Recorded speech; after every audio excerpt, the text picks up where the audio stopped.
Are you paying attention, everybody? This podcast was created to proliferate common sense takes regarding politics, religion, healthcare, current events, conspiracies, and whatever other topics you've been told to never mention at the dinner table. The purpose? To enlighten our fellow citizens of the propaganda being pushed in this polarizing time period in the never-ending battle for your soul. This podcast is not aligned with any sect, denomination, politics, organizations, or institution. We do wish to engage in every controversy under the sun without endorsements or oppositions to any causes. We are the four Discoursemen: Wesley, Greg Hugh, Pastor Benny, and me. Artie, the one-man party. Thanks for your time, energy, and of course, attention. Would you come back around? 2025 in the books. Welcoming in 2026. Happy belated New Year. Our first entrance into the arena, and we're chomping at the bit to get back in the saddle. Been on hiatus for a minute, getting our house in order. Got a new Discourseman. No bad blood, just scheduling conflicts. We want to be more consistent with the content to our valued attentionites.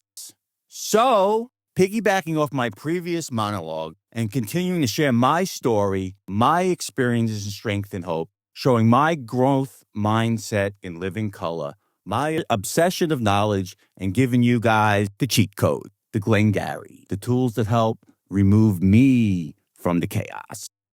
Gratitude. Huge.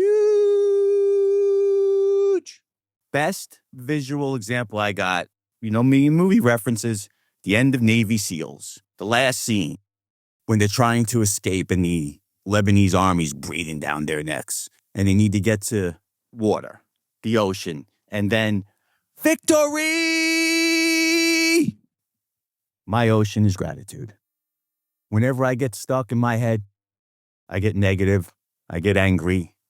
That's really the only way I can eventually reset. Gratitude. Without it, I'm off to the races. Not good. So the main pillar to consistently being in this mental state, simpler, and you guys, if you're paying attention, know how I like simple, comes down to one fundamental core. And like most things in this electromagnetic realm we reside in, comes down to two: negative, positive, two paths, simple binary computation. Our whole essence, even before my happy right choice I make each morning, even before that, believe it or not, everything, every single thought we have, humans have, comes from two bases: faith-based or fear-based. That's the cheat code. Understanding this is huge. Every decision we make either is faith-based or fear-based. Nothing else is true. No matter what anyone tells you, everything they say to you is either faith-based or fear-based. I'd say 80, 90 even % is the latter. No cap. And guess which one is statistically happier? Another thing I've been hopping on, I've always dropping these little affirmations, these burning bushes, I like to call them, to my fellow Discoursemen in our chats. Whether it falls on deaf ears, who knows? I want to elaborate on is purpose over opinion. Huge! As the great Jalen Hurts said, I had a purpose before you all had an opinion. So ask yourself, as I did mine, is the origin of your thoughts, the source of your intentions, faith-based or fear-based? There can only be one. Back to gratitude. When I focus on being grateful, it's impossible for me to be hateful. Point. My top kryptonite, resentment. Avoiding the harboring of them is huge. Let me say it again. It's that important. Without gratitude, you get resentment. Best example I can give.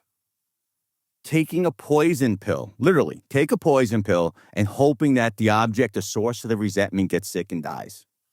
Toxic behavior. Perfect example, even in today's world, TDS should be better named for, let's be intellectually honest, as TRS, Trump Resentment Syndrome. Just like Conor McGregor hitting Aldo's chin, he said it best. Winners focus on winning, losers focus on winners. So Trump's anniversary 1 year, while he goes forward winning, the haters, resenters, really losers, focus on him. When all fundamental focus should be on yours truly. Trump 1.0 versus Trump 2.0. What's the main difference? Of course, fear-based first term and faith-based on display. And in my honest opinion, what a difference. Results. If you don't see them, you're not paying attention. Open your eyes. Progress, not perfection. Thank you, Lord. Losers complain. They criticize. They make excuses. They covet, which perpetuate fear-based emotions. Scared to lose, cheat to win. With this trumped-up narrative, they are, wait for it, right. Fear-based emotions need to be right to exist or believe they're doing something righteousness. Bullshit. The handler's job is to provide crusades to distract. Global warming, gender pronouns, bullshit, fascism, go down the list. So these TDS, brainwashed vessels worshipping the handlers induced waste away. Psyop. Jesus proves the opposite. We're all sinners, no question. If you think you're right, I'm here to remind you, you are no doubt wrong. This I know because the Bible tells me so. Jesus died for us and saved us because we are sinners, not because we're right. First off, there's even no morality, no righteousness unless it comes from him in the Bible. No other book compares. So any other book you think's more important, you're wrong. Being righteousness doesn't pay in this realm. That reward gets paid elsewhere. Amen to that. Be grateful, not hateful. Grateful you're an American. We're no different than anyone else in this world. We just have opportunity. Every opportunity we have, take advantage of it in this country today. Get out of your own way. Stop being a victim. Stop being fearful. Stop trying to change the world, the United States. We're all system quarterbacks. Be happy about it. You're going to be a crusader. You need to change. You need goals. Focus on these two things, BMI and blood sugar levels. Get to 15 and 100. And I guarantee you will not give two shits about whatever political theater you're dramatizing. I guarantee it. Give to Trump what is Trump. Give to God what is God. And give to yourself what you deserve. Fruit for everyone. And give to AYPA all your attention. And we're back, everybody, after a little hiatus. So we had a little change, as I mentioned in the monologue. We brought in a new guy. We had a lot. I don't know, Greg, maybe Pastor Barry can tell me. We had maybe 200-300 applicants, and we decided on Wes. So I want to welcome him, and we're happy to have him. I think he's going to add a lot of energy to the program. And as our monologue, our intro says, you know, this is a battle to save your soul, which I've already said many times. So we didn't come back just to say we told you so. But obviously now in the news, Epstein. It is everywhere. And some of it, a lot of snippets and stuff, I can tell you firsthand. I haven't read it all, or I've seen snippets, how legit all of them are and not. A lot of reactions out there, though. So what I want to do is open it up to my guys, and maybe Greg has something to say about it. It just confirms that we're governed by scumbags, which doesn't shock anybody. Well, what I would say is it's shocking how much this Epstein guy had his hands in everything. It's like it's all there. It's almost like it's too perfect. He goes to COVID. He goes to the gender thing. These are things I'm dealing with, Sure. We have children, and stuff like that in the school system. It's like he has his hands in almost everywhere. So I know your battle cry has been to get these Epstein files out. I probably wasn't as high on my list as it was for you. So this might be your little, I told you so moment. It's still not acceptable. There's still 3 million files missing. And what I couldn't help but notice is they don't just redact victims. They've redacted the people who are suspected of abusing the victims.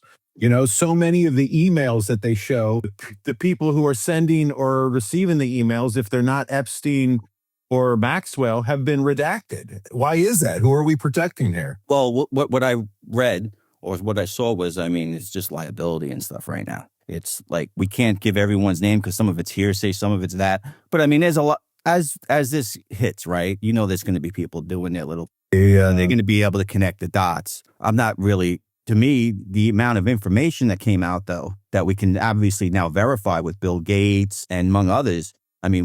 What's your take on that? A lot of horrible stuff is in there for sure. It's crazy. Yeah. Well, that's the stuff I want to get. I don't want to say, it's not perfect yet. We got a lot of information to talk about. We absolutely want information to talk about, but I do find it interesting that the government said, they came out and said, of the 3 million files that are left, there's stuff we can't show because it involves child porn, murder, and other things related to active investigations. So it's like, well, that sounds like we still haven't even gotten the best stuff yet. And the stuff we did get is crazy. Don't get me wrong, but I still feel like there's a lot out there. Mr. Benny, you have any? Your initial reaction, and then we'll go to what? Nobody should be surprised, though. It's going downhill. Yeah, it's not. We came up this far. That something has to happen in the background for this to come this far. So this is what we see now. They're just removing the curtain little by little. So, but we get to see what's happening there. So everybody has to get their act together. Get right. It is a little depressing that the government has already come out and said there'll be no further prosecutions.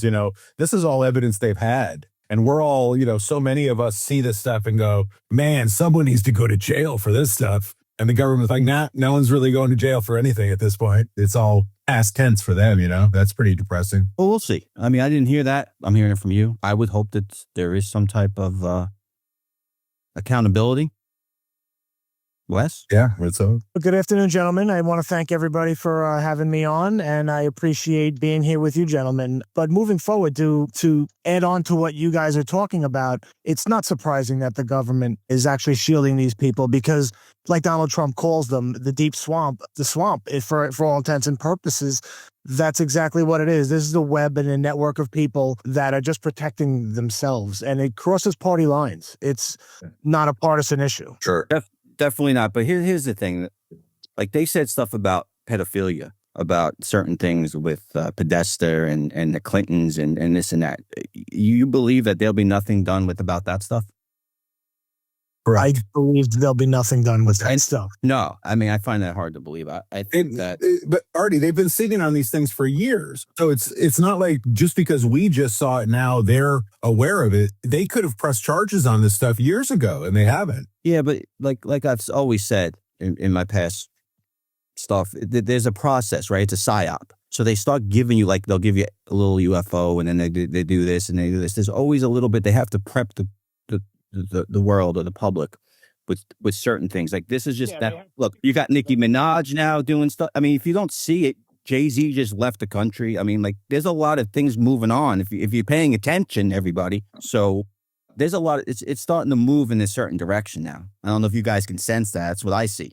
I want to believe that it's moving in a direction, but I feel like that we've had opportunities to really do the right thing multiple times, and multiple times for some reason the buck gets passed and nothing progresses, nothing moves forward. But let me say this, if you would say something about Epstein, like even Greg or any of us here would say stuff, you guys didn't really get taken seriously, right? You would consider the conspiracy if you thought that there was pedophilia, traffic ring, or this stuff, right? Wouldn't you say that you were kind of like on the fringe if you thought all this stuff that we just came out? Now, I don't know all of it's true. I'm not saying that everything is again, it's hearsay, and we'll see what happens. The next step to me is interesting, but you would not have been accepted, right, to say like you would be considered a conspiracy theorist or something. Now you can't necessarily say that. So I'm going to see how the mainstream media pivots, or if they're just going to wash it under the rug or not. That's why I wanted to get ahead of this. I don't disagree that there's a change now that the general public has been exposed to a lot of disinformation. Like, for example, the whole Pizzagate thing. Like, I never gave that two thoughts. Come on, Pizzagate. No, it just was too out of this world for me. But now you see how many times pizza is referenced in these emails? It's crazy. I'm sorry. Well, that's the big truth thing. The QAnon thing, that was all a lot of Pizzagate and stuff, the Podestas. Yeah. Now you see, I don't know if you've seen the Tejan girl, John Legend's wife, about how I'm going to go to jail for pizza and this and stuff. Yes, I did see that. I did. All right. There's a lot of things now about pizza. And then there's the clip I recommend everyone seeing about Ellen DeGeneres at one of the award shows bringing out pizza for everybody. You see that? No. Oh, my goodness. You seen that, Wes? No, sir, I have not. Oh, yeah, you got to watch. There's several emails in this file dump about pizza parties, and hey, the pizza was much better than the Chinese fortune cookie we had before. And I mean, there's no doubt that they're using pizza and even grape soda as some sort of code word, which I never would have thought twice about in the past. But again, just because the public is being exposed to this today doesn't mean that there's going to be anyone held accountable for this, because the government had access to this information for years and they've never done anything with it. So unless you think that the government pressure is going to build so much that it's going to force law enforcement to relook or reopen these cases, I just don't, I have trouble seeing that happening. Okay, well, give it time. I've been telling you that it's a process and they got to get their ducks in a row. When you get one shot, you got to take it. So I think that now with Nicki Minaj going on, did you see the song she made with Besson? There's a nice little meme going on with that, with the Trump accounts. Did you see what she said about Jay-Z and everything? I sent it to you guys. I didn't send it to you, Greg? Oh, is that? Yes. I mean, I know she said Jay-Z. I mean, we've heard for a long time that Jay-Z is part of some satanic cult. You know, he apparently wiped his Instagram and he fled the country. Him and Beyonce, absolutely. Yeah. Yeah, she said that they're satanic pedophiles and rituals and all that stuff. So again, is this all start with Epstein? I'm just shocked that there's stuff about him planning the pandemic with Bill Gates and and you got to get these certain things. And then there's also stuff with Epstein. Again, I don't know how much of it is all legit about him starting Bitcoin. I was going to say, he says that he basically financed Bitcoin. Yeah. He basically says that he made up Satoshi, which is pretty funny. I own. What's crazy is that with the way technology is these days, it's pretty crazy that when you see these videos, you have to be a skeptic of the video because AI is advancing at such a rapid rate. It's hard to determine what's real and what's false. So when you walk on the ice, you just want to tread lightly a little bit and be sure that what you're looking at is actually real. Or who posting it's real, if it's a verified account, if it's something like that. But even they'll get tricked. Like there was a guy, who was on the Congress. He had a picture of the guy who got killed with a gun right through his head, like he got killed like a suicide, executed, and it was totally wrong. It was AI. Did you see about that, Greg? No. The guy who got killed, the Preddy, got a picture of him getting shot, like execution with his hand behind, like it was totally, and it was. Yeah, I did see that. The guy they're like, whoever gave him that's fired. Like they know that guy's like, it was like, oh my goodness. So even those guys, that's the problem. We're so anxious to get out against the other guy, go, look, this. You get so triggered, or we're so emotional, the environment we're in, where you just, all right, I got it, good. It's like you're a fan more than you are like a logical 100 partisan. So 100%. I mean, yeah, exactly. When you get a headline or you get a news, something really flashy, everybody wants to get in front of the skis. Everybody wants to be first. But honestly, it's more important to be right, in my opinion. So, you should always give it a little bit of time, let the facts develop, let the case open up. And that way you can make logical decisions with facts. And when it's too early in the process, there's a lot of hearsay and nothing's factual. So it's really hard to plant your feet on something solid.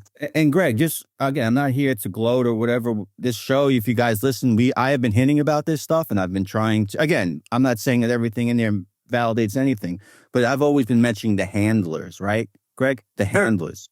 Now, this is almost like perfect. You see that? I don't think Epstein is the mastermind, but you can see that he says he represents the Rothschilds and stuff. He says he's this. He's that. He's got his hands in this. He's talking to Bill Gates about this. He's talking to a Harvard geneticist about like children and how to, make their phenotypes change. I don't know if you saw that. Yeah, I did. When he was in Harvard, he was literally masterminding all these different fields and stuff. It seemed like, how are we going to get the WHO involved, this and that.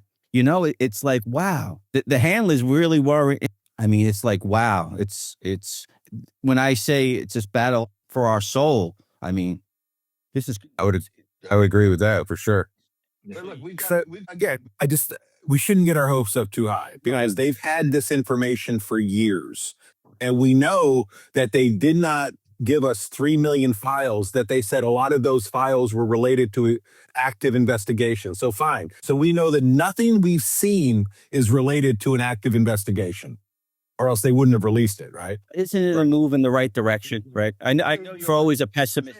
It is. For transparency, it absolutely is. But I think we have to demand more than transparency. We need to demand accountability at some point. Absolutely. Yeah, and again, I think it all comes down to, you got now they're raiding the election files. They're trying to build this grand, deep state. I don't know if you know this case for 10 years, they've been plotting against Trump and stuff. Whether you believe that or not, that's what they're trying to do. And now this comes in at the perfect time. Is this with the Obama stuff? Yeah. Have you heard about that one? Yeah. The swamp runs really deep. These networks of people are it's exactly that. They're networks of people. They're friends of friends. It crosses party lines as well. It's not exclusively a Democrat issue. And you remember that movie 6 Degrees of Separation? And then there's that thing about Kevin Bacon. Yeah. Everyone's like, whatever. Jeffrey Epstein's like the Kevin Bacon of this deep swamp, it looks like. Deep state. It seems like he's got his hands in everything. If it's all legit, and I mean, it's hard not to think so, because there's pictures of him with Clinton. There's pictures of him with a lot of these people. And now there's pictures of him with Mamdani. I think I got tricked on that. They're saying some of them aren't real enough. Have you guys seen that? Yeah.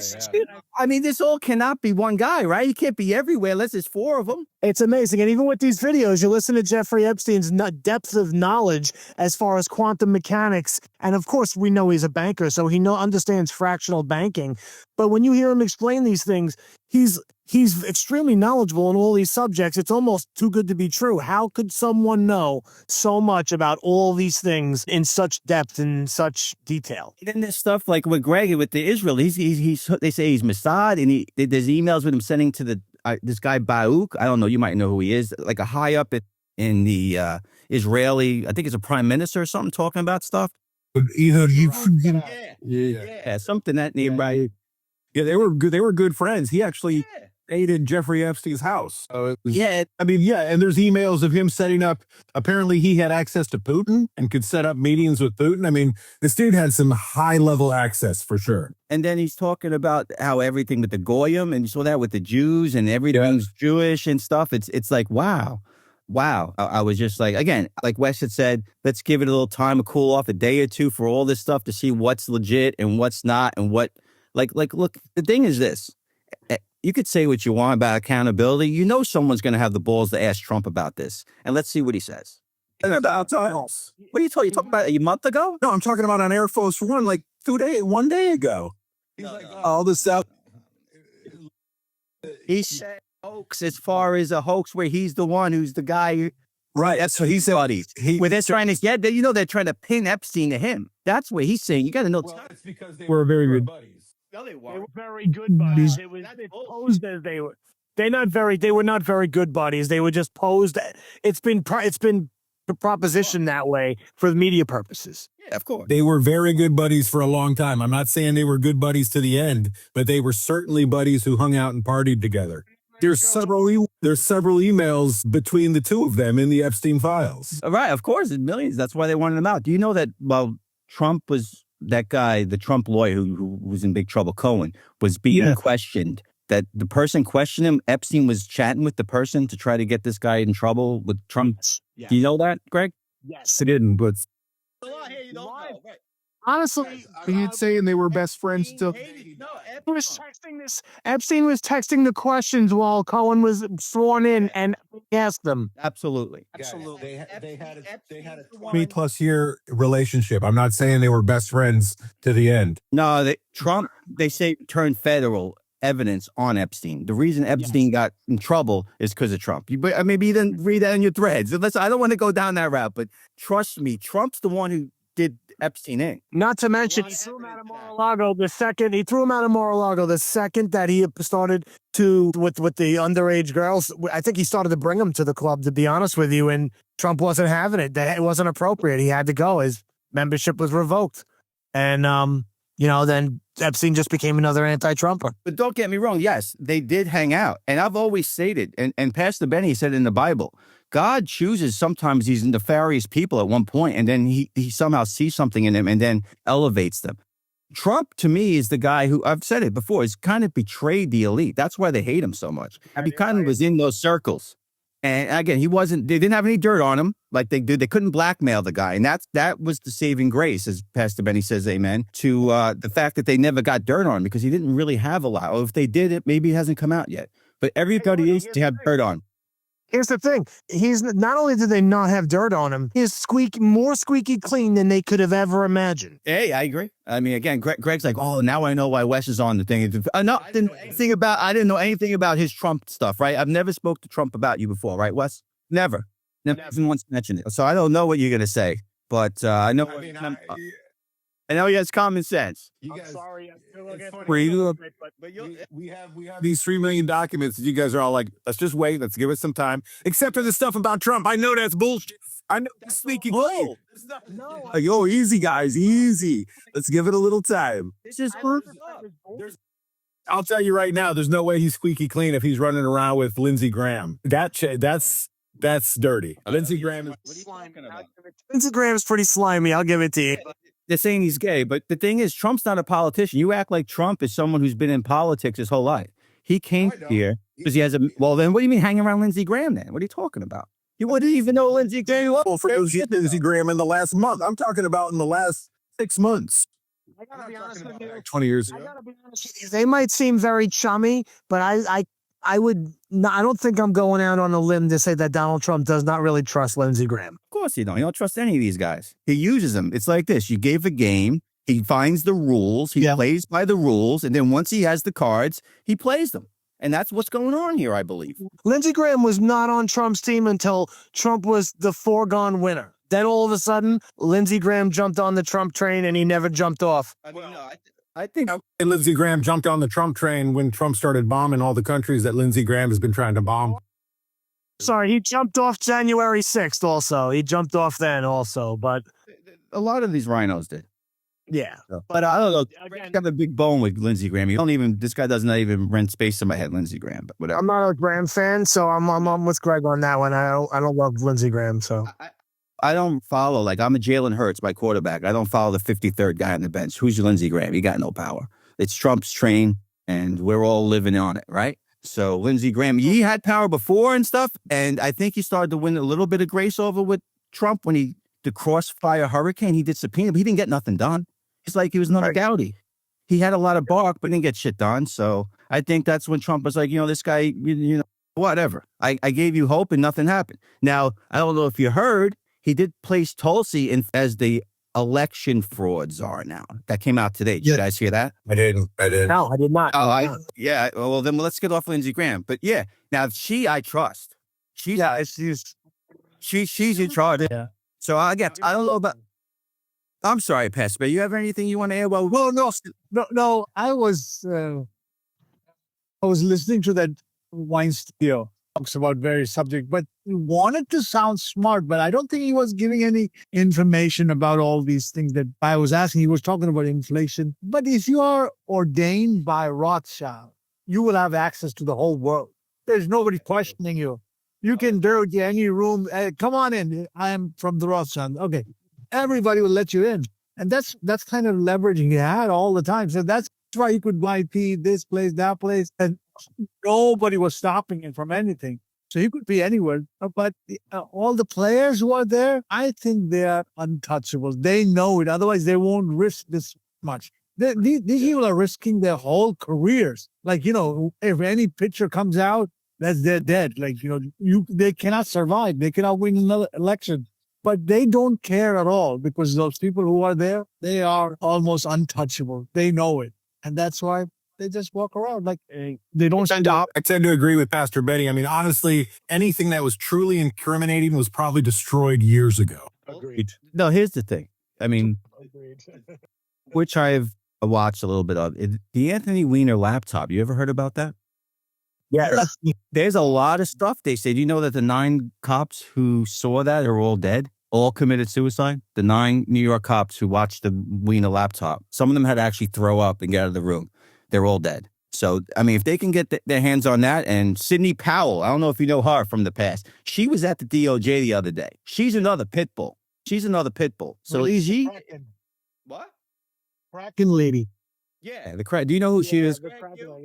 Oh, you still on Lindsey Graham? Okay, good. She's legit. Now she was basically excommunicated from the legal thing, and they all got sued, and Rudy got $100 million lawsuit. All these guys are now coming back. Minion hammered them all. Yeah. So the fact that they're back in the picture, that's good, man. That's literally like the Avengers or something. These are people I know because Pastor Benny could say, oh, they're untouchable and this and that. These people's lives were basically, it's existential for them now. They had their lives ruined, and now they have a second bite at the apple, shall we say? They're going full. If she was named like one of the prosecutors, believe me, she's the one who helped General Flynn get off all that stuff with 100 Obama stuff. So she's legit. She's a fighter. So if she's somehow involved and she gets in front of a courthouse with standing, because she was one of the people who was fighting all these elections.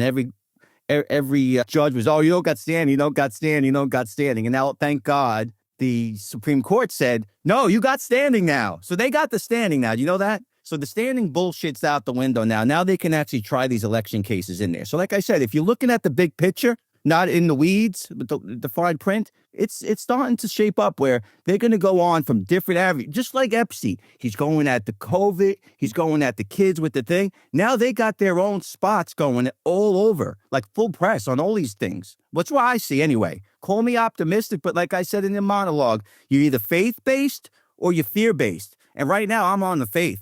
Big time. What do you say, Pastor Benny? No, I want to believe it. I watched a video of Weiner with PBD on PBD's podcast. I could not believe that he has so much audacity to talk about all these things as if like it didn't matter. He had a laptop. It didn't matter. He got they were talking about Bill Clinton and, so many people around Bill Clinton, 50, 60 people died.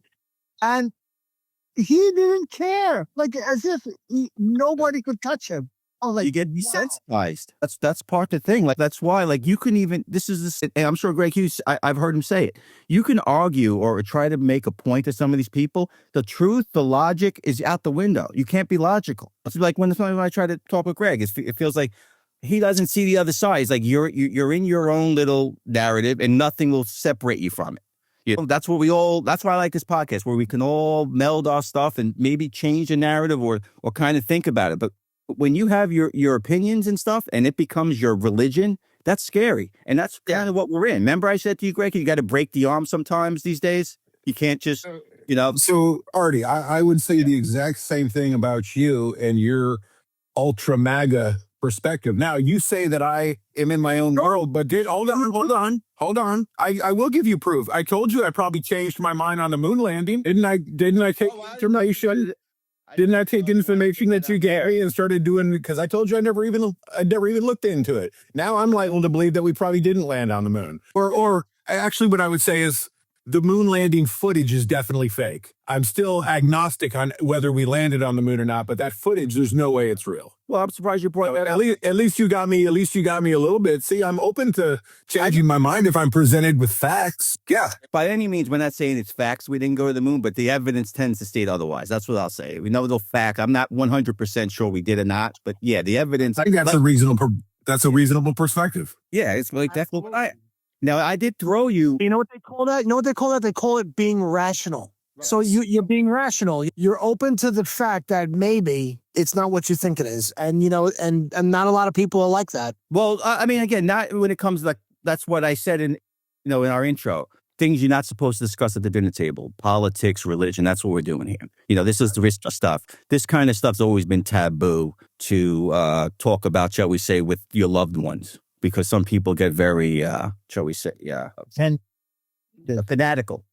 And defensive because everyone wants to defend their position because everybody's in a fight to be right. And sometimes it's, you have to let the facts develop. You have to let the story come together, and then you can make a rational decision about it. And what we have is a lot of people just not being rational. They're on their side. They've dug in, and they're not willing to think that they potentially could be mistaken. They could be wrong. I mean, it happens. We're human. So, yeah. And again, Greg, when you talk about changing my mind or whatever, look, I'm just talking about the results. I like the way things are going. Okay, you want to argue with? I mean, we can go on and on about certain things with Trump and stuff. Where you were upset about him bombing Iran with the thing and this and that. And the result was amazing. I mean, I don't think anyone could argue, but I don't want to go back into all that. We can. If you want to, we can. I thought the result was that we disabled their nuclear program, but I'm pretty sure we're at war with them today. I just saw an hour ago, we shot down an Iranian drone, and Israel has asked for clearance from us to fly over Iranian airspace. So it sounds like Israel is about to launch a full-on attack on Iran, and we're probably going to join in. Greg, is that something you support? No, I'm pretty anti-war at the end of it. That's my... Regardless of the opposition, you're anti-war? I wouldn't say under no circumstances, but I would want some proof that Iran is a threat to us before we go to war with them. When they say death to America, that's not proof enough? No, because they don't really have any means of doing anything to us. Okay. And when is the last time? Not anymore. Israel took care of it, and we helped them, so they don't have the ability to do anything. I don't even think they have the ability to defend themselves. When's the last time an American was killed by an Iranian? What do you mean? A lot of these IED bombs and Hezbollah is all financed by Iranian money. I don't think we got to go that far back to find one, to be honest with you. Yeah, yeah, okay. I'm just saying I feel like we're bombing Iran on behalf of Israel. I think that's pretty clear. No, I don't think we are. I mean, we are, to be honest with you. I think it's obviously they're our ally there, so we're going to get the most cooperation from that country in that region of the world. But I don't know that I would think that Iran poses the same threat to Israel that they pose to us. They're in the streets chanting death to Israel, death to America, burning American flags. Now, that's not a reason to destroy the country, but there's these protests, and they've killed thousands of protesters who want a different way of life. When I was a young boy, I remember hearing stories of how Iran was this place of culture, and where it was like a utopia. You could go there, you had a higher education. Everything was different there. And then when the radicals took over, that country drastically changed. Well, didn't we topple the government? Well, hold on. Didn't we topple the government and install the Shah? No. Well, the Shah had the culture. Is when the communists came in 79 is when this thing started to go south. Right. In 79, when they took the hostages, when Carter was the president, we didn't help them get in power. We vacated our embassy. We left. That was weak leadership. That's democratic leadership on the foreign stage. That's what that looks like. That's why Jimmy Carter, thank God for Joe Biden and Barack Obama, because now Jimmy Carter's the third worst president in history, not the first. But you realize that we helped topple the Iranian government in 1953. Our fingerprints are on the unrest that's happening in so many of these countries. Our fingerprints are all over the world because they've always come to us to rescue them, and we've always came through for them. Or we have soft power and stuff. We have a lot of things going on that we're trying to get rid of. Now you see all these NGOs and all these organizations. USAID is not really USAID. It's soft. There's this thing called soft power, if you guys are familiar with. It's kind of like we have influence there. We give money and we finance all this bullshit that's Trump's trying to end. Thank God. It's financial influence. It's financial influence. That's what it is. I mean, we give them money, and if they don't like it, we will take our money back, and they can suck wind or do what we tell them to do. Yeah. Honestly, that's how you stay in power as number one. Otherwise, you can't stay in power. Somebody else will take you out. You have to do something like that. And Go, Pastor Benny. I'm sorry. my mom was there when Shah was the king of Iran. She had to get out of Iran when this Khomeini took over. So she escaped through that war. She told me a great story. Yes, it was beautiful. Well done. Thank you, sir. Thank you. But it could become that again. I mean, it's not far-fetched. The people of Iran, they want this. And the Shah don't. I mean, not the Shah, the Khomeini. He doesn't want that. He doesn't want it. He's not. It's because he's in bed with China and Russia, and he needs them, and they need him. And what's going on right now is really like a soft world war, basically. Nothing's really declared, but there's so many things going on behind the scenes. Every single country has their hand and they're on the pulse of everything that's going on. The Ukraine-Russia war, us and Iran with Israel. These are all connected situations. Oh, yeah, of course. Now, let me say this, because we did the Iran. I wanted to go back to the thing. So you're happy we bombed the nuclear thing and whatever. If Greg says no, whatever, fine. But I like the way it's going. I love it, too. Now, let's go closer to home, because I love the parallel, like you just said, Wes. What'd you think of taking Maduro out? I thought it was fantastic, very proactive. This has been going on long enough. Yeah, of course, you could say something as well when you give him breath. Oh, Wes. This has been going on long enough. They were designated, I believe they do. It designated a threat to the United States as far back as Obama's presidency. I could be wrong. And nobody has ever stepped up to do anything and enforce these sanctions and these laws and these things that we were putting on this country. And in the end, he just leached the resources and the wealth out of that country for his own profit. And Trump was right when he said they're not sending their best. He opened his hospitals and he let these lunatics into our country. And Joe Biden was cool with it. Yeah. But you like the fact that we went in, invaded their country and took the guy out and brought him in. Honestly, what I like about how they invaded the country, that's what I like about it the most. They didn't fire a shot. They went in with high-tech equipment. Right. And if you interview the soldiers of the Venezuela people that were defending it, I saw that. they said basically there was a sound that was so strong, they basically had to put their weapons down and cover their ears and like. Exactly. No. I saw that too. I don't know if I sent it to you or not. So wait, Greg, what is your take of the whole thing with Maduro? Watch this. Watch this. No, I don't think we should invade a sovereign country and remove its little. Especially even with the result. No, because we should not without the express consent of Congress. If we're going to go to war with a country, silly me for thinking about this little thing called the Constitution. We have rules around this stuff. We shouldn't be fucking randomly bombing boats in the Atlantic Ocean because we claim that they have drugs on them. We should be boarding them and arresting people. I mean, there's international norms and laws. You want to pay for that? Because that costs tax. This is an international war. We're paying for it either way. We board boats in international water all the time. No. We're really paying for it by letting the drugs come into our country and it killing people. I'm not suggesting we should let the drugs come into the country.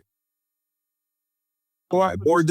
How else should we stop it? You board the boat and you arrest them. We do it all the time. Our Coast Guard does it all the time. In international waters, I don't know. So you think that's cost effective? I mean, are cost effective against what? Possibly killing people. So we know when we board boats, 80% of the time we board drug boats. 20% of the time there's no drugs on the boat. We make a mistake.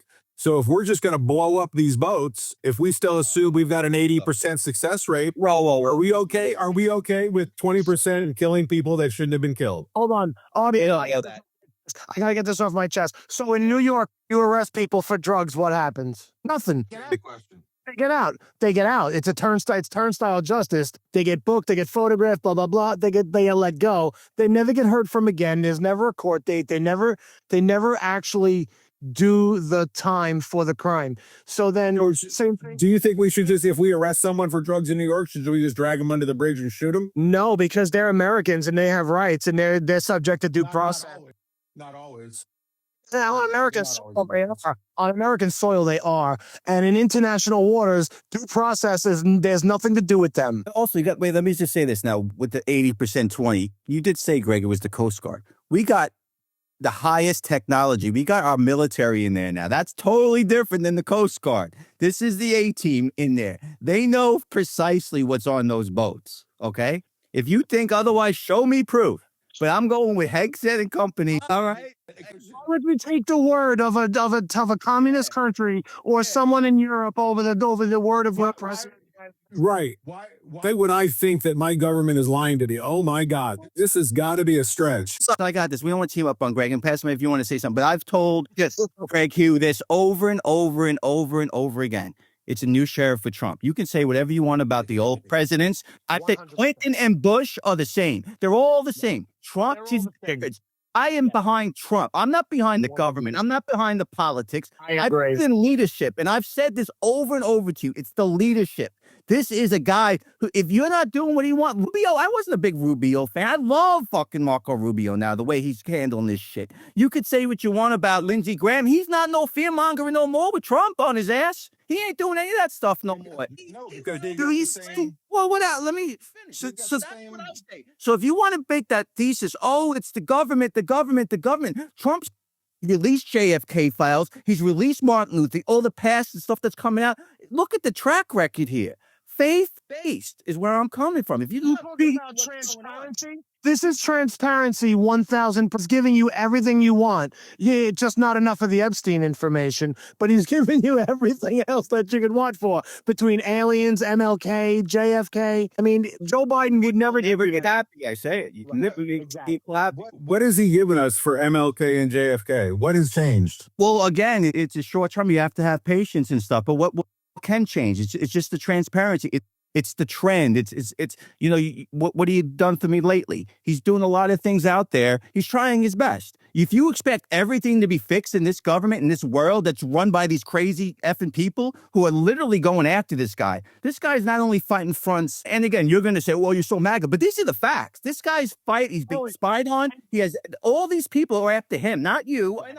That's right. He's not right. He's after them. They're after him. Yes. And then he's giving you MLK, he's giving you RFK, he's going after Epstein. In his ways, it's like this. I'll give you a perfect example. I know Wes will catch this, but I'll pass to Benny. I think you. It's like, what's a good golf swing, right? And then you go on and this guy talks about, you got to use your hips, you got to use your wrist, you got to swing this, that. How do you know, like the question is, how do you know a good golf swing? And the guy goes into it, you got to do the hips and then you do this, you turn over and this. And the other guy goes, well, tell me where the ball lands. That's what I'm that is. Where's the ball landing?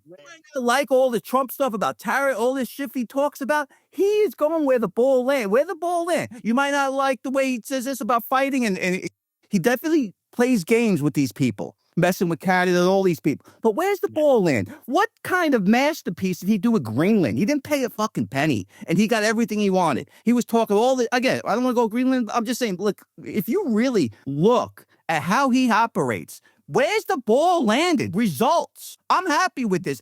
Let's face it, we're all 50 and above. Our whole life, people in politics promise the world and deliver nothing. This guy actually is the first president, say what you want or not, he actually tries to deliver what he says. It might not be way Greg Hugh perfect, all this spread eagle, but it's pretty goddamn good where the ball's landing. It's not landing up. With Maduro, I saw that he brought his wife also. That was the best move. Because with that move, I realized that this guy thinks way beyond. Because Maduro's wife was the main person who was doing all the work behind. She was part of Chavez's core group, and she was the one who was running. If they would have just brought Maduro, his wife would have taken over. She would be the new leader, and she would have ran the country into craziness. But why? Trump really. His vice president and the same government is still in place, isn't it? Only for now. Okay, so the ball hasn't landed yet. Well, it's bounced. I'd say it bounced. I wouldn't say it landed. I like the trajectory. So you want it done in a week? You want it done in a week, Greg? It's not all right, but keep coming. And then it lands. Then the see if you eat crows because You guys, I understand. You guys have faith. I keep hearing this word faith. I know you've got a lot of faith in him. All I'm telling you is there is a lot of people who are independent and libertarian minded who voted for Trump because during the election, Trump absolutely said he was against regime changes. He made fun of Biden for attacking Iran. He was anti-war. He said he's not going to start any new wars. He said he's not going to bomb a bunch of African countries and a bunch of Middle Eastern countries. He got this whole anti-war coalition to support him, and then he gets into office and completely throws that out the window. And we've been bombing countries left and right, and we did regime change the ball is heading towards regime change in fucking Venezuela. We're talking about Iran change in Cuba. We're talking about a regime change in Iran. I don't know if you guys have a good grasp of history, but we don't have a fantastic record with regime change. You're right. You're absolutely right. But I would also say let me ask you, with the way that you're talking about, I agree with you. I didn't want any intervention in any of these countries as well. But look at the way Joe Biden left Afghanistan. Would you want Joe Biden? Would you get involved in anything? Absolutely not. I was very critical of Joe Biden the entire time he was in office. Absolutely not. We've already established, basically, we're not talking about a George Bush or a Bill Clinton or Joe Biden or Barack Obama or a Hillary Clinton. We're not talking about a lifetime politician with no life skills other than in Washington. They're operating on faith, and I understand that. That's okay, but the ball hasn't landed yet. We're on a par 5, and we just drove. You know what? My favorite. exactly. So let's see what happens. Right? It's okay. Now the thing is, I don't know if you want to say whatever this is. What Trump said, never regime change. I don't know if he ever said that, but he stopped a lot of wars. He has stopped a lot of wars, though. How many wars? He said he was against. You're not happy with that. Well, it depends. Okay, stop. This whole he stopped 8 wars things. It's true. You should look into this. It is true. It is true. I mean, I don't know how you argue that.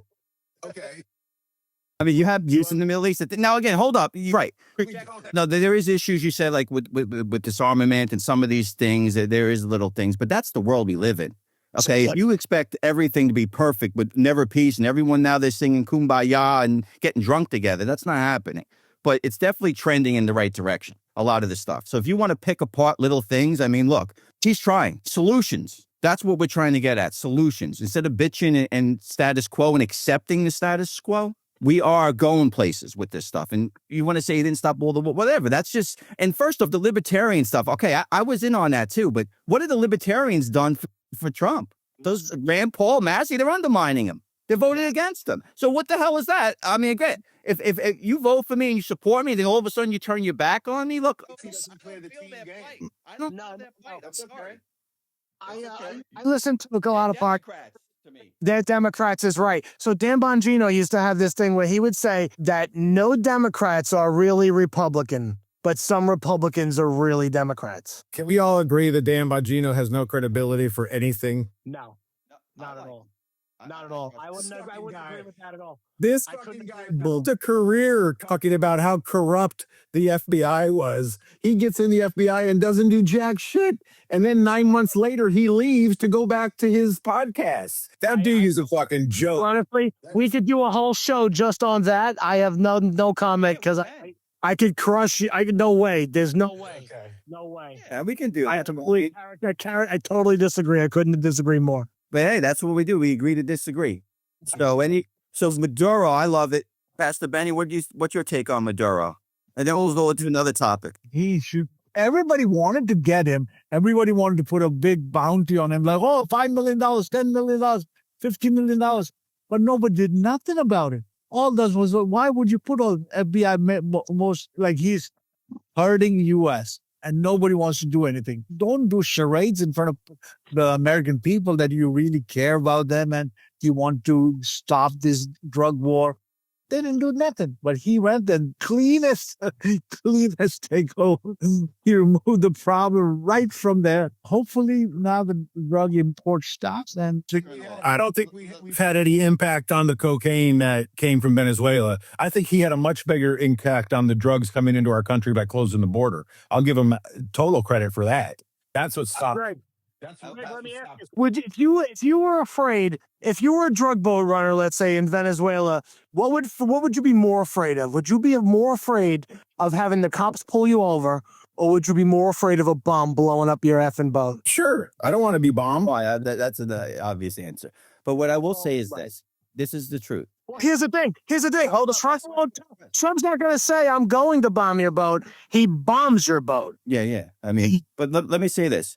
I have a sister-in-law. I have a nephew, and she is in Venezuela, right? She grew up in Venezuela. She came over to this country, married my brother, and she is thrilled. She's not even political. Thrilled that Maduro's gone. Like literally, her family and everything. She cried. God bless her. I'm sure she faced You want to for a constitution and stuff, but these are real life. a lot of Iraqis that were thrilled that Saddam is gone, and now they've got like open slave markets in Iraq. Again, Things didn't get better necessarily. this is an impact on my life, and that's what she was very happy about it. So I'll pick word over this stuff. Should we start bombing boats from Colombia, Peru, and Bolivia? Hey, it's the Monroe Doctrine. It's the hemisphere now. Anything that's going on in here now? It's a new sheriff in town. It's the Donroe. So yeah, whatever. Like I said, I trust my leader, faith-based, and if he says to do it, I'm good. If it was Biden was doing it, or Rand Paul or these other clowns, no, I wouldn't be happy with it. But the guy in charge, I trust him. I have my faith in him. But I want to pivot now, because Pastor Benny was saying, what about Don Lemon getting arrested? What's your initial take on that? Get into a little spirit there. What, Pastor Benny, what is your thing? And then if anyone else has a comment or something about the Don Lemon, the guy was just at the Grammys acting like he won the lottery. yeah, there's no reason to stop a service at a church to ask what?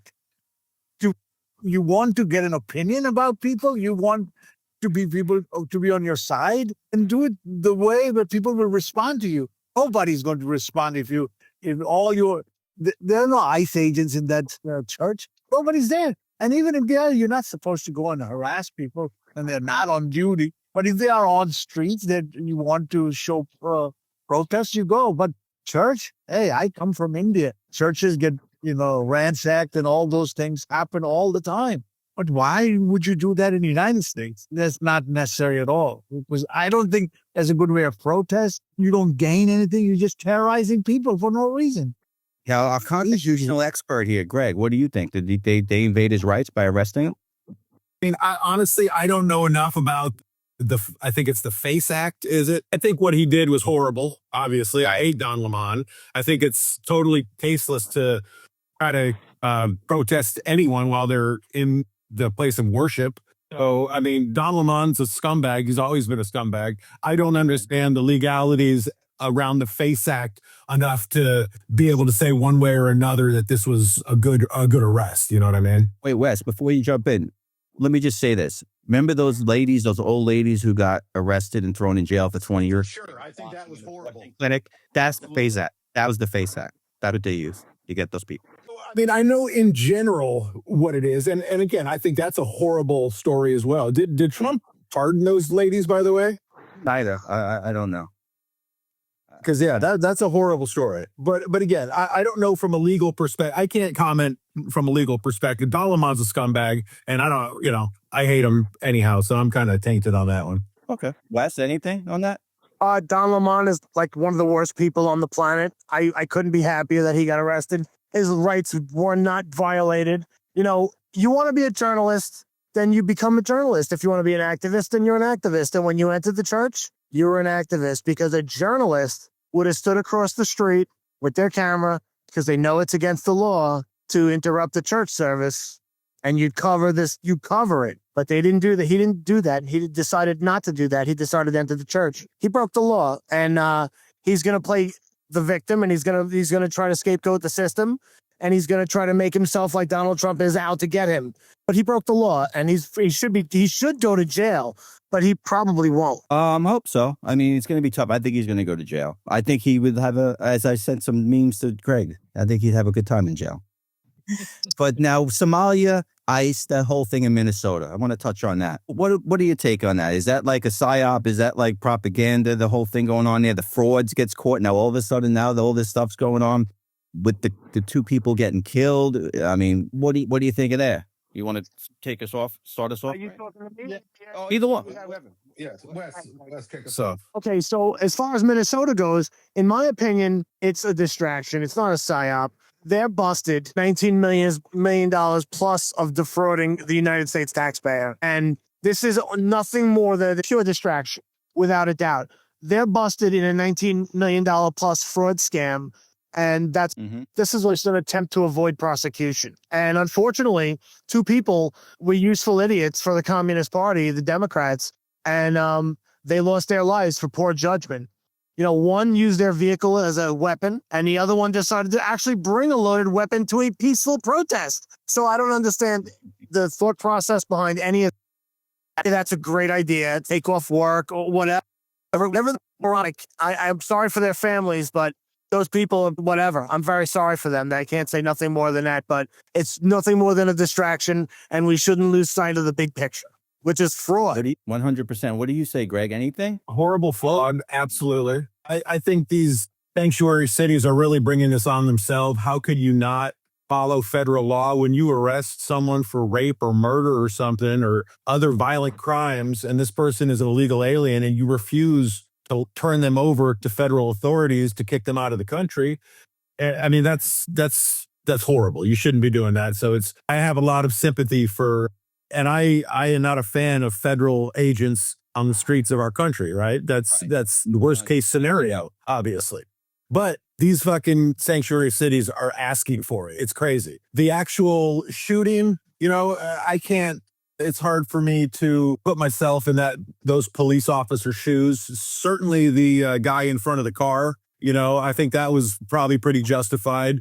The other shooting, I'll tell you that I train federal and local police officers in hands-on how to detain suspects. I train people on when it's right to shoot and when it's not. These guys were not well trained. You should not have 6 people unable to restrain somebody. So that's part of the problem. This guy was disarmed. So I think it was probably a bad shoot. I'm not saying the cops should go to jail, but I'm saying it was a bad shoot. And their first shot. By the way, you know that? What's that? The cops were 2 Mexicans. One in a day, I believe. Yeah. I don't know. I don't think that's relevant to the issue, but it seems clear that the first shot that went off was a accidental discharge from the gun that they removed from Preddy, and that might have triggered the other cops to shoot. So I think there's a lot of things. Yeah. Well, I heard that model firearm is prone to misfiring last night. It's a SIG 320, and it's notorious for it's got a lot of lawsuits. And a matter of fact, I've worked at several gun ranges. Many gun ranges don't even allow people to bring that gun into the range anymore because it's got such a bad reputation for negligent discharge. But all that being said, I've got a more fundamental question, and I think it might be some sort of psyop.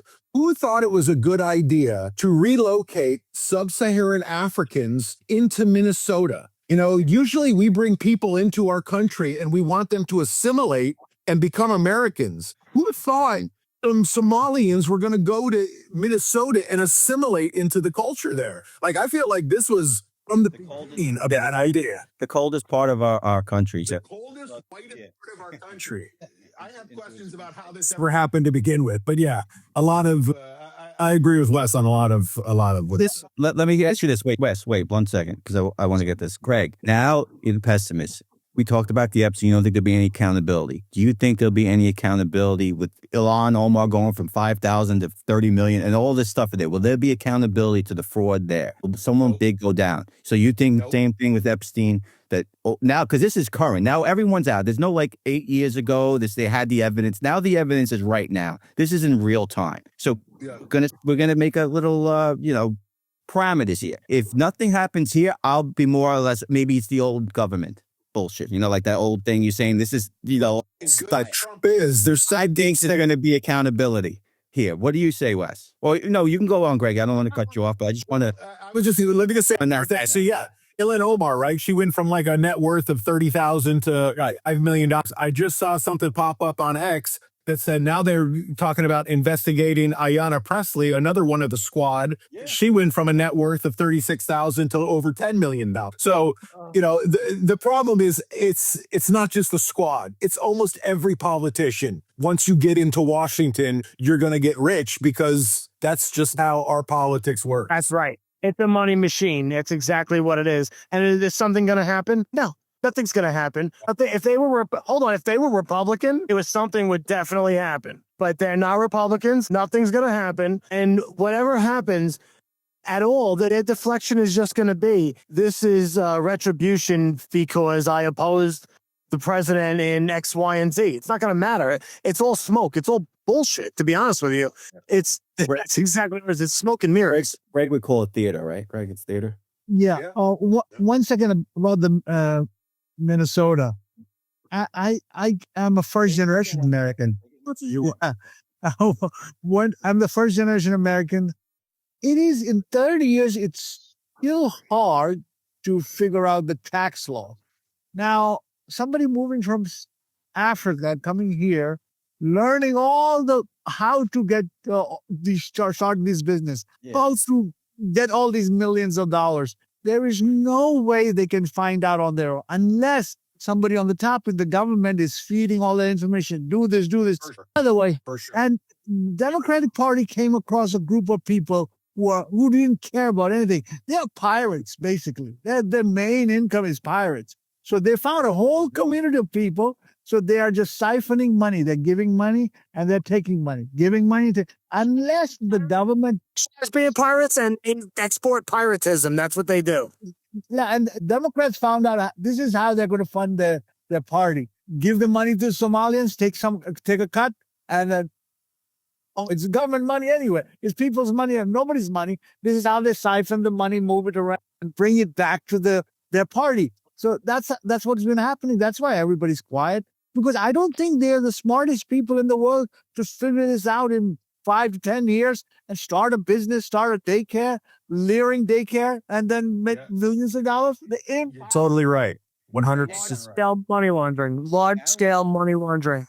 I don't want to steal anyone's thunder here, but I'm sure we all agree that this is a playbook that's done in California. A lot of these sanctuary cities or in New York, they're doing this with travel agencies and stuff. This is like Pastor Benny, you kind of put it right on the hammer on the nail, shall we say? This is something that's basically probably done throughout this country. Yeah, sure. Yeah, it's not just the Somalis were the first. There's no way the Somalians were the first one to figure this out. I'm sure in Maine and there's other places now in California, I'm sure this playbook has been set at all these NGOs and stuff. Well, Arnie, here's the thing. I'm sure that when the dust clears, I'm pretty sure that we're going to find out where the funding of this money came from for these groups. And I'm pretty sure that, some people are going to be really shocked and maybe not others, but it's not all George Soros money. It's taxpayer money. This money laundering is being recycled. It's being recycled into paying protesters to oppose Donald Trump and the Republican Party, to take over this country. It's a communist revolution. That's what it is. And you don't think none of these people will be held accountable? None of them. Not unless they're Republican. So if I got my hopes up and say Ilhan Omar, she's going to get deported or something, I'm salute. I'd love to see it, but I think it's wishful thinking. If that happens, if they deport Ilhan Omar, Greg, will you then buy a MAGA hat? Yeah, but I'll give you props. If I hope she does get deported. My faith in the government holding any of its own accountable is zero. And you believe that all politicians, once if Ilhan Omar and the domino falls with the president, they should go through all these congressmen? Fuck yeah. Absolutely. I think maybe after, because they have these no term limits and stuff, especially the senators. The senators should have to be audited every year or something, because they're here forever. And I think if once you get past 2 or 3 terms with these congressmen or something, because I'm always looking at solutions instead of complaining, maybe have a audit or something, they got to be under a microscope or something. You're there 2 years or something. I don't know if they have to go full point, because you want good talent to come. You don't want to scare. How can anyone look at Nancy Pelosi's record in the stock market and not know? I was just gonna say that there's no way. Bullshit, right? In the stock market. So come on. And how did she get elected for 50 years? That's just crazy. Because she's so entrenched in San Francisco and up in Northern California. She's in the swamp, man. She's knee deep in the swamp. What are you gonna do? When are they going to deport Pelosi? Wasn't her dad like a famous mobster? Yeah, he was. He ran Maryland. Yeah, he ran Maryland. Well, Wes you got Italian in you, right, Wes? A little bit. Yeah, he does. A little bit. Just a little. So any other topics or something you want to, I think Wes did great. I think the show was great. I love the energy of it. It was very fluid. I don't know if you want to quit while we're ahead, or is there anything else we want to touch on? And again, Wes, right? You can every week or something, right? You could be able to make it, because we want to give the audience content consistently, because we obviously got to get better. We got to get the marbles out of our mouth and stuff, and be more like, consistent with the content. It's the goal. Definitely. I want to develop this team with you guys. I think it's something we can really excel at. And I enjoyed our time on this conversation. And I'm sure that the news is going to give us a bunch of headlines regularly to keep the conversation nice and fluid, as Audie calls it. Is there anything you got? I know, because Greg's been chomping at the bit. That's why I mentioned that in the monologue, to get on and talk and stuff. And anything else of topics and stuff, because you always have a few things that are. This was good. I mean, we hit the big ones. I'd be curious, and maybe for next week, I don't know if you guys have seen this documentary called Age of Disclosure. Have you guys heard about this documentary? No. So this documentary, I think it's available on Prime. It's called Age of Disclosure, and it's got a whole bunch of current political people in it, and it's talking about aliens and UFOs, and it's even got a movie. Yeah, it's really good. I think it's worth watching. It would be really good for us to discuss. Okay. Yeah, sounds good. I'll put it on the to-do list or something. We'll definitely. I don't like to drop one shoe, not the other, but yeah, we promise the listeners we'll get on that. Yeah. Any comments for others? Next week, I think we should do how the tariffs are working out, and Greenland. Yeah.